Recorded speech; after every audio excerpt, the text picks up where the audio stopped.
Hey, Lane, thanks for taking the time today. What's going on, everybody?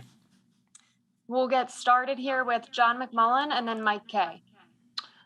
Hey Lane, what's up? How are you? First, wanted to check in with you about the ankle, and also wanted to get your thoughts on the Eagles adding Ryan Kerrigan. You two have had sort of some great matchups over the years. Mhm.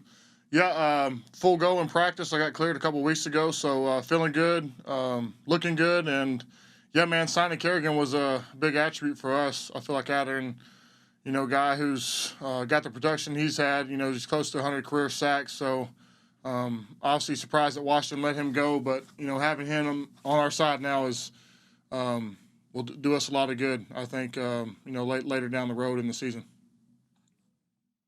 Go ahead, Mike, and then Dave Zangaro.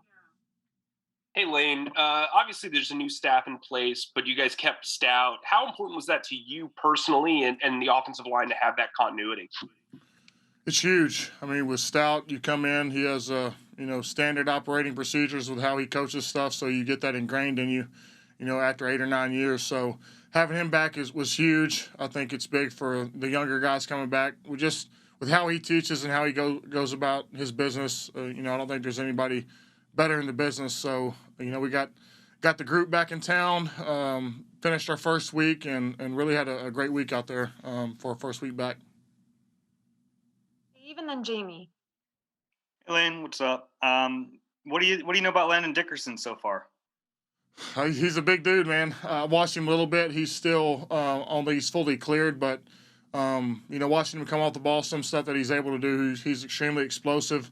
And I mean, he's just a big dude, 6'6", 330, 340, so a big body. So, man, he's going to be a great player for us. Hopefully sooner than later, but we'll see how his recovery, his rehab goes. But he's looking really good so far.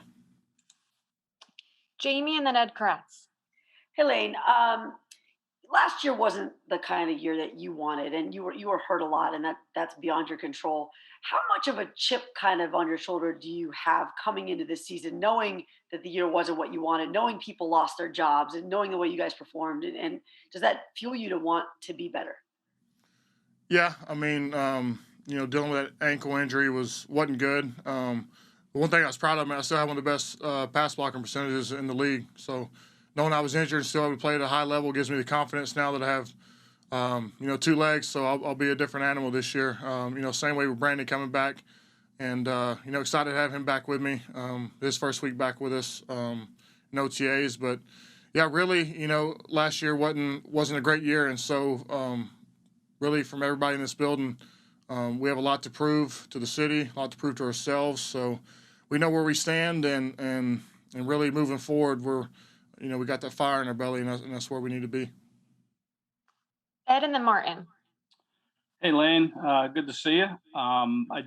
You've been through some coaching changes here in your career, Chip to Doug and now to Nick. Is this any different than any of the previous ones? And what are your early impressions of Sirianni and his staff so far? I love it. I mean, one thing about him, man, he holds everybody accountable. So you go back through practices, he'll pull up guys that are maybe not executing well, maybe not hustling well. He'll call out veteran guys, whoever. So I think that really sends a message to really everybody from the top down in the organization. So it pushes the older guys to get better. It pushes the younger guys to get better, holding them accountable. But really, the first week, it's a new playbook, a lot of new terminology. So having these weeks right now is precious time for us, so we can get that in before training camp hits and have some more time to kind of adapt. So we're in a good spot, had a great first week, and ready for the next 2. Martin and then EJ. Hey, Lane, good to see you again. How was you had the ankle surgery like last November, December, I want to say. How long a process was it for you to fully recover from that, and like what kind of things did you have to do, and how difficult was it? And also, if you can kind of expound on having Brandon Brooks back next year, how much that would mean to the offensive line. Thanks.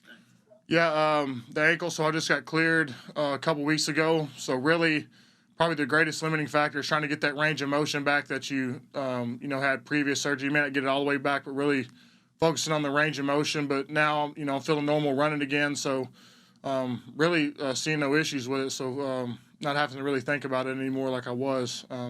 Then having Brooks back, man, I feel like we're both in a good place as far as with our bodies. I feel like we're in a spot where we have a lot to prove. And, when you get in the 30s, that's when the doubt creeps in. Obviously, that's when a lot of guys, end of the road when they get, mid 30s, upper 30s. So I feel a sense of urgency between the both of us to go out there and really prove ourselves. You're constantly proving yourself every year in, year out. So that's where we're at. That's where Kelsey is. That's where everybody on the O-line is. Dillard, Mulata.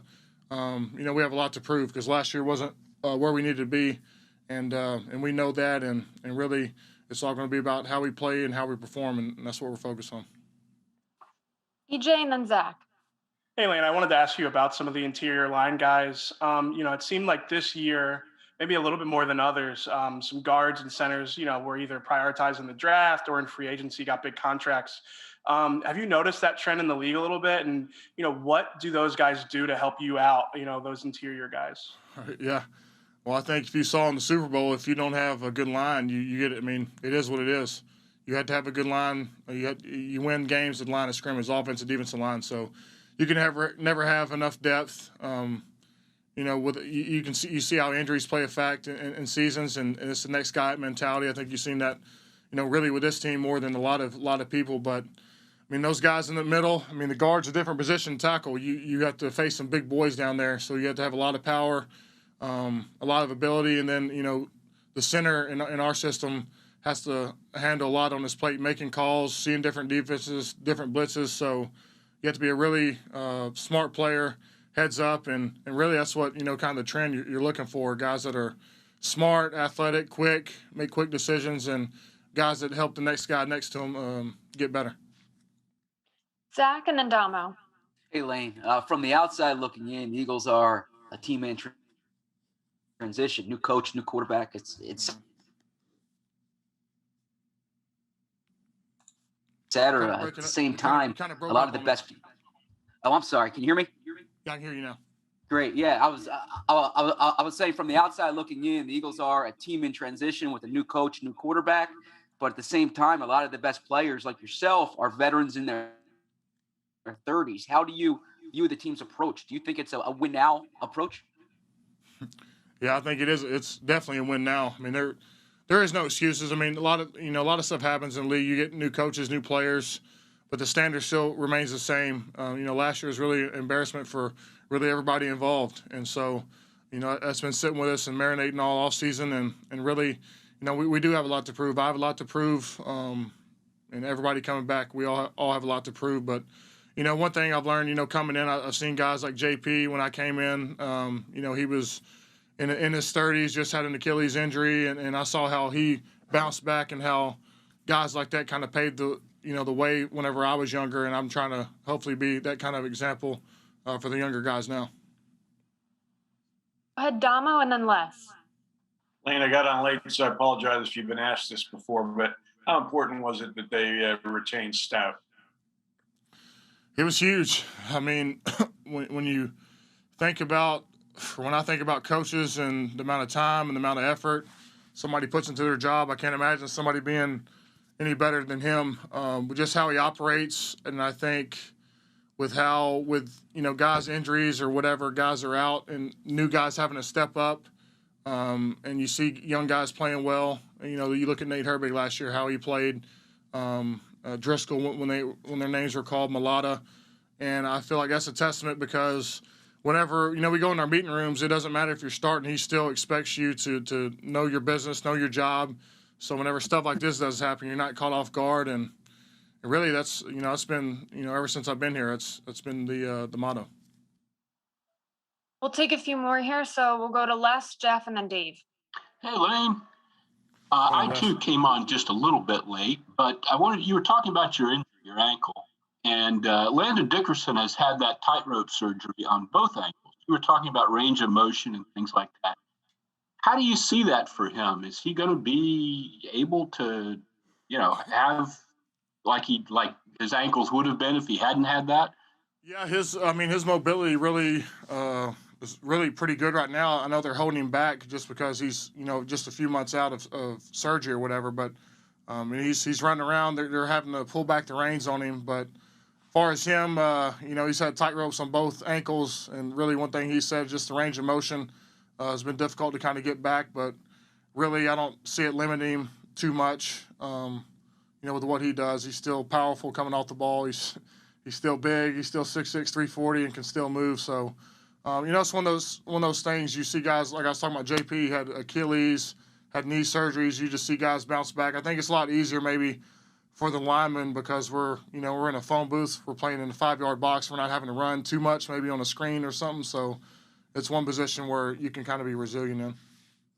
Thank you. All right, last two here with Jeff and Dave.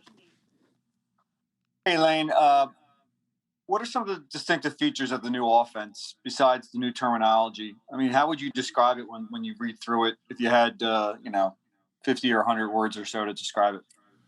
Yes, it's pretty balanced. I mean, a lot of similarities. Basically a pro-style offense. So really a lot of different terminology, kind of same schemes, but with a few new wrinkles in. Maybe a little bit more emphasis on the screen game than the past offense. So I'd probably say that. Still relatively new, still trying to learn everything, but really, we like to start it off with a strong run game and feed off the play action and screens. So I feel like, you see successful teams, those guys are doing that. So that's what we're trying to do. Go ahead, Dave. Hey, Lane, I apologize for finishing this off with an injury question, but the ankle it's been kind of going on since 2018. It's been a long time. Are you confident that it is completely behind you now? You can get back to not having to worry about it anymore? Yeah, I think this week you go out and watch me move. I think I'm answering questions. So, but yeah, it was just one thing that kind of lingered, and I never got it fixed. I just felt like it would heal, but got it fixed. And like I was saying, I got cleared a couple of weeks ago, so I'm just now where I'm not really thinking about it anymore. I'm starting to play, and that's really all you can do. I'm just ready to go to training camp, get through that, and then get ready for the games, and just keep stacking days and stacking games. Thank you. Thanks for the time, Lane. Yep. You have a good one.